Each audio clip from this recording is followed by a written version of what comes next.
메이데이, 메이데이 캡틴 도와주세요. 자, 정말 많은 분들께서 삼성전자, SK하이닉스 비롯해서 반도체 기업들 정말 관심 있게 보고 계실 텐데요. 자, 질주하는 만큼 매수와 매도 사이에서 고민이 깊어지는 시점이기도 합니다. 그래서 오늘은요, 반도체에 대해서 집중해서 공부해보면 좋을 것 같은데요.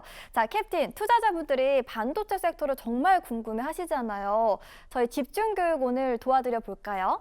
네, 일단은 많은 분들이 반도체에 대한 교육을 잘 해주고 계신데 정말 기초적인 부분부터 저도 해드리도록 하겠습니다. 상당히 중요할 것 같고 이왕에 투자를 할 거면 좀 제대로 알고 하자라는 차원에서 반도체가 뭔지부터 설명을 드리도록 하겠습니다. 뭐 어렵지 않아요. 일단 반도체의 성질을 보시면 원래 도체가 있습니다. 도체는 전기가 통해서 도체입니다. 그리고 부도체가 있는데 아니 부자죠. 그래서 부도체라는 건 전기가 안 통하죠. 반도체는 반만 통하는 겁니다. 그게 무슨 소리냐? 일단 특정 조건에서 전기가 통하도록 만들어주는 게 반도체의 성질인데요. 우리가 이렇게 생각을 해볼게요. 만약에 우리가 보는 TV가 있습니다. TV가 계속 전기가 통하면 이화영 MC, 네. TV에 계속 전기가 통하면 TV는 꺼질 수가 있나요?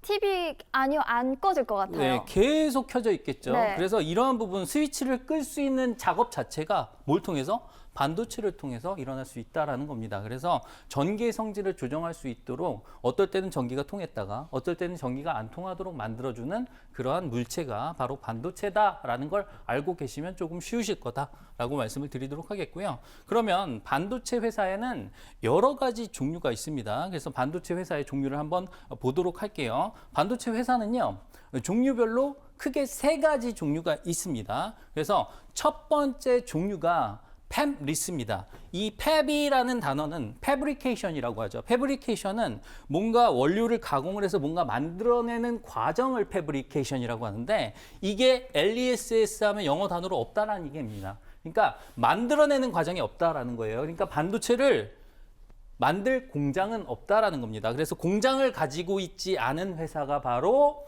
팹리스고요. 반도체 설계를 전문으로 하겠죠. 그러니까 머리 역할을 한다라고 생각을 해주시면 될 것 같습니다. 반도체에 대한 아이디어를 내는 회사가 팹리스 회사고 여러분들이 잘 알고 계시는 엔비디아나 퀄컴 같은 회사가 그 하나의 예가 되겠습니다. 두 번째는 파운드리가 되겠죠. 파운드리는 얘네가 아이디어를 낸 걸 가지고 그대로 만들어주는 애들을 파운드리라고 하고요. 시스템 반도체 관련해서는 파운드리가 상당히 유망하죠. 그래서 대만의 TSMC 같은 회사가 파운드리 역할을 하고 있고요. 삼성전자가 파운드리 사업부를 자체적으로 키우려고 하는 이유도 이것 때문입니다. 지금 TSMC가 너무 일손이 부족한 상황이에요. 공장도 지금 부족하고요. 그러다 보니까 얘의 몫을 우리가 가져와야 되겠다. 그러면 어떻게 만들어줘야 되죠? 잘 만들어줘야 되겠죠. 그래서 그런 부분 참고하시면 될 것 같습니다. 그리고 세 번째는 설계부터 생산까지 모두 하는 회사가 있는데 바로 우리의 삼성전자, SK하이닉스, 인텔 같은 회사들이 있겠죠. 이런 애들을 우리가 IDM, 종합 반도체 회사다라고 하는 겁니다. 그래서 반도체 회사는 팹리스, 파운드리, 종합 반도체 회사. 그 중에서 삼성전자, SK하이닉스는 종합 반도체 회사구나. 이렇게 생각을 해주시면 되겠습니다. 그래서 다시 한번 정리를 해드리면 팹리스는 아이디어, 그 다음에 얘는 파운드리는 만들어주는 역할, 제조, 우리는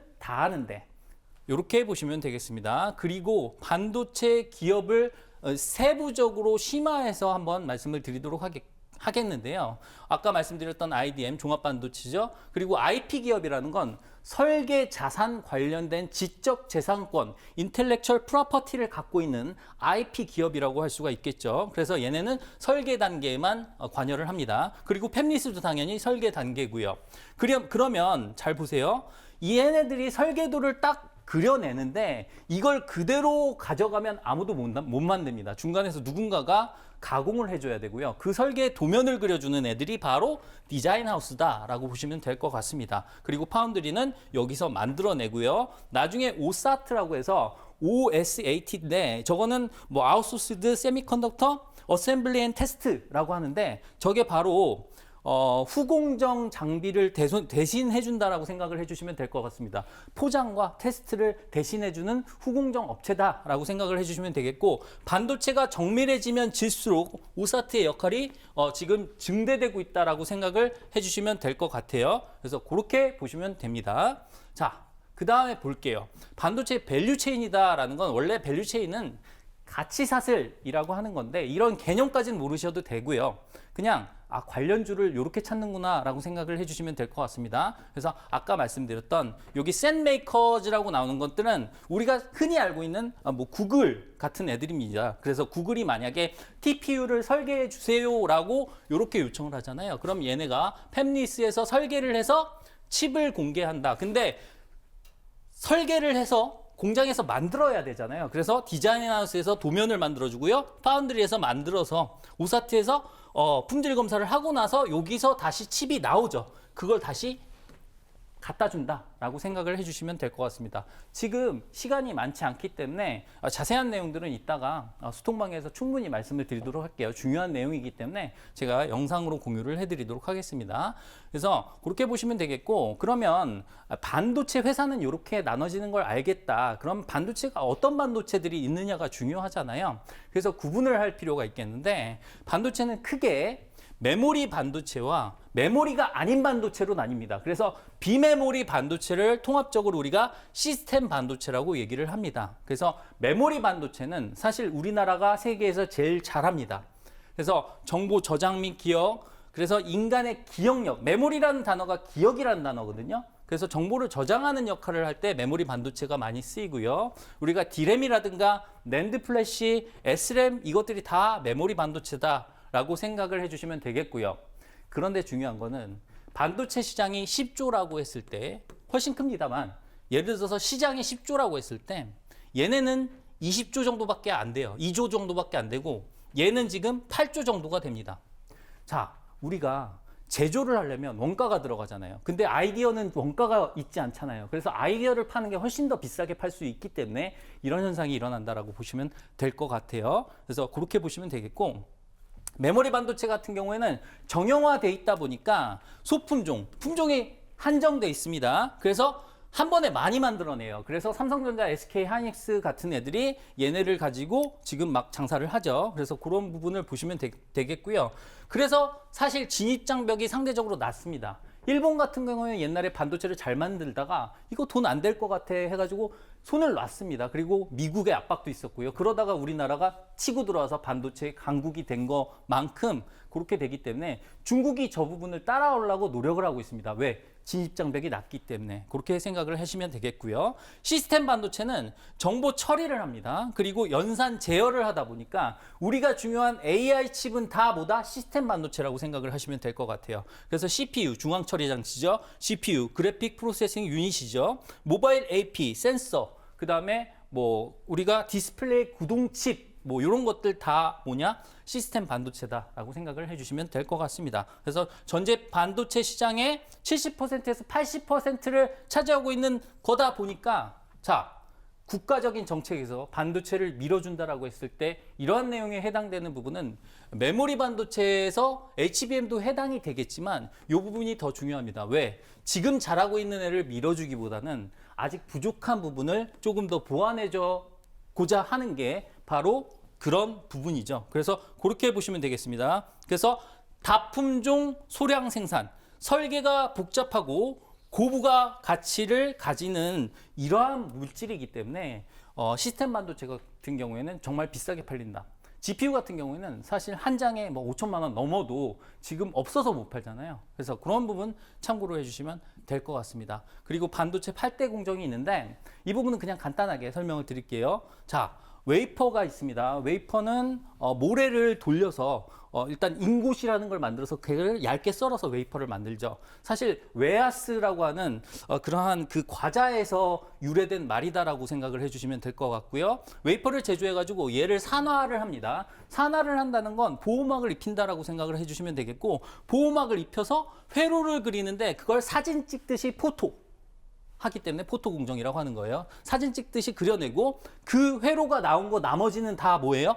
깎아버려요. 그래서 식각이라고 합니다. 그리고 이 식각을 하고 나서 차곡차곡 쌓아야 됩니다. 차곡차곡 쌓을 때 얇은 막을 깔아줘야 되는데 그걸 증착이라고 하고 그 안에 여기까지는 지금 웨이퍼가 모래에서 나온 거다 보니까 이화영 씨, 네. 모래가 전기가 통해요, 안 통해요? 안 통해요. 여기까지는 무슨 도체다? 부도체. 부도체다. 똑똑합니다. 예, 부도체인데 네. 여기서 이온을 주입하면 바로 반도체가 되는 거죠. 그리고 나서 선을 깔아줍니다. 전기의 도로를 깔아주고 나서 그 다음에 테스트를 거칩니다. 불량이냐, 불량품이 아니냐, 양품이냐 이렇게 불량품이냐 양품이냐를 EDS 공정을 통해서 선별을 하고요. 그 다음에 포장을 하는 겁니다. 이렇게 해서 반도체가 완성이 된다는 거. 네. 더 자세히 공부를 해야 되는데 이 부분은 제가 소통방에서 진행을 하도록 하겠습니다. 그러면 자, 메모리 반도체 요약도 마찬가지로 소통방에서 진행을 하도록 하겠고요. 자, 우리가 이렇게 했을 때 저는 아까 시스템 반도체에 주목하자라고 했잖아요. 그래서 삼성전자의 파운드리 관련해서 사실 실적이 좋아지고 있고 그 다음에 글로벌 수주가 급증이 되고 있어서 지멘스의 수주까지 받은 그러한 녀석이 딱 있길래 이륙 준비 종목으로 찾아봤습니다. 그래서 얘 같은 경우에는 지금 AI 반도체의 설계 자산을 가지고 있는 설계를 담당하고 있는 플랫폼으로 진화를 하고 있고 사실 명확한 역할은 디자인 하우스거든요. 근데 삼성전자의 DSP, 디자인 솔루션 파트너주로 활동을 하고 있습니다. 그래서 그러한 부분 참고를 해주시면 이 종목이 어떤지 아실 수 있을 겁니다. 그래서 이따가 자세한 건 제가 소통방에서 말씀을 드리도록 하겠고 이유는 이화영 MC가 소개를 해주도록 하겠습니다. 네, 활주로 기법의 창시자 서서민 캡틴이 먼저 특별한 종목 기념품을 준비를 했습니다. 하지만 여러분들께 하나라도 더 챙겨드리고 싶은 마음을 담아서요. 오늘은 특별히 오마이 주식 시청하고 계신 분들을 위해서 서서민 캡틴이 특별히 준비한 이륙 준비 종목도 함께 제공해 드릴게요. 이번에 드리는 이륙 준비 종목은 단순한 정보가 아닙니다. 캡틴이 활주로 기법을 통해서 고른 강력한 이륙 신호가 포착이 된 기업인데요. 이 기업과 함께 앞으로도 매수의 기회 한번 잘 잡아보시면 좋을 것 같고요. 자, 종목 기념품에 이번에 이륙 준비 종목까지 정말 풍성하게 준비했습니다. 이 종목들만 챙기셔도 성공 투자를 목적지로 하는 비행기에 탑승이 가능하겠죠? 방법 정말 간단합니다. 저희 QR코드를 휴대전화 카메라로 스캔하고 거기서 뜨는 링크 한 번만 클릭하시면 두 가지 기업에 대한 이야기 모두 챙겨가실 수 있으니까요. 참고해 보시고요. 자, 어려우실 수 있는 시청자님께 소통방 참여하실 수 있는 방법 상세히 알려드릴게요. 화면 아래쪽에 QR코드 나가고 있습니다. 여러분 모두 휴대전화 가지고 계시죠? 그리고 휴대전화 카메라를 켜주시고요. 자, 어렵지 않아요. 여기 QR코드 부분에 스캔을 하시면 됩니다. 찰칵 소리 나게 촬영하시는 게 아니고요. 화면에 나가는 QR코드에 그저 가져다 대시면 됩니다. 그럼 바로 연결 링크가 하나 뜨는데요. 클릭하시면 정말 간단하게 소통방 참여 가능하니까요. 참고해 보시길 바라겠습니다. 자, 이어서 QR코드에 참여하시면 받아볼 수 있는 혜택 빠르게 알려드립니다. 자, 첫 번째는 캡틴 직강으로 주식 투자에 필요한 모든 정보 아낌없이 챙겨드릴 거고요. 자, 두 번째, 매주 월요일 밤 9시 라이브 방송 진행해 드리겠습니다. 많은 도움 받아보시길 바라겠고요. 세 번째로는 교육자료 제공해 드립니다. 투자하신다면 제대로 된 교육 중요하겠죠? 챙겨드리니까요. 꼭 참고해 보시길 바라겠습니다. 자, 오늘은 시간 관계상 마무리 브리핑을 넘어가도록 하겠습니다. 저희는 여기서 마무리 지어보도록 하겠고요. 본 방송에서 제공하는 모든 정보는 투자 판단에 대한 조언일 뿐 해당 종목 가치의 상승과 하락을 보장하지는 않습니다. 또한 모든 투자의 최종 판단은 투자자의 몫인 만큼 그 결과는 투자자 본인에게 기속된다는 점 잊지 마시길 바랄게요. 자, 다음 비행 여정에서도 시청자님을 위한 풍성한 메뉴와 선물들 준비해 두겠습니다. 저희는 매일 오후 1시 40분 그리고 매일 밤 12시에도 재방송으로 탑승 가능하니까요. 시간 기억해 주시면 감사하겠고요. OBS 경인TV 채널 고정해 주시길 바라겠습니다. 월요일에도 함께해 주신 여러분 고맙습니다.